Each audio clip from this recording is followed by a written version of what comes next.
আসসালামু আলাইকুম। প্রিয় দর্শক শ্রোতা, আমার এই ভাইটা নোয়াখালী থেকে কুমিল্লা এসেছেন আমার চিকিৎসা নেওয়ার জন্য।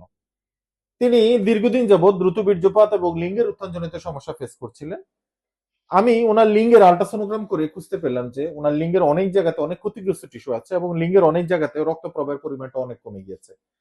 যেটা একটা স্ট্যান্ডার্ড ভ্যালু, পিএস ভ্যালু থাকে মানুষের 30-এর উপরে, সেখানে পিএস ভ্যালু ওনার 20-এর উপরে। মানে লিঙ্গের রক্ত প্রবাহের গতি অনেক গুণ কমে গিয়েছে এবং লিঙ্গে অনেক ক্ষতিগ্রস্ত টিস্যু দেখলাম, অনেক জায়গায় ফাইব্রাস টিস্যু দেখতে পেয়েছি। এটার কারণ খুঁজতে গিয়ে আমি দেখতে পেলাম যে সামহাউ উনি জীবনে হস্তমৈথুন করেছিলেন।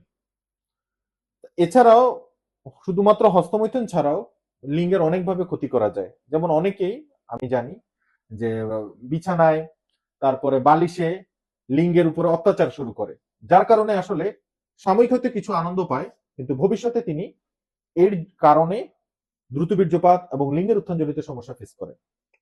এমন অনেক সময় অনেক রুগী আমরা পাই যে হস্তমৈথুন করতে গিয়ে প্যানেল ফ্র্যাকচার হয়ে গিয়েছে, লিঙ্গের কার ভেঙে গিয়েছে বা লিঙ্গ একপাশে বেঁকে গিয়েছে, লিঙ্গের ভিতরে রক্ত জমাট বেঁধে লিঙ্গের ভিতরে ইনফেকশন হয়ে গিয়েছে।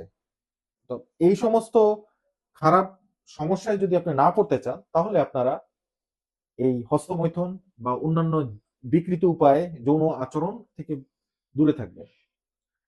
তো আমি এই ভাইটিকে ডিজিটাল পি থেরাপি দিতে বললাম, কারণ ওনার লিঙ্গের মধ্যে অনেকগুলো ক্ষতিগ্রস্ত টিস্যু দেখেছি। তো তিনি আমার পরামর্শ অনুযায়ী এখন ডিজিটাল পি থেরাপি দিচ্ছেন। এখন আমরা জেনে নিই কারা কারা ডিজিটাল পি থেরাপি দিতে পারবে।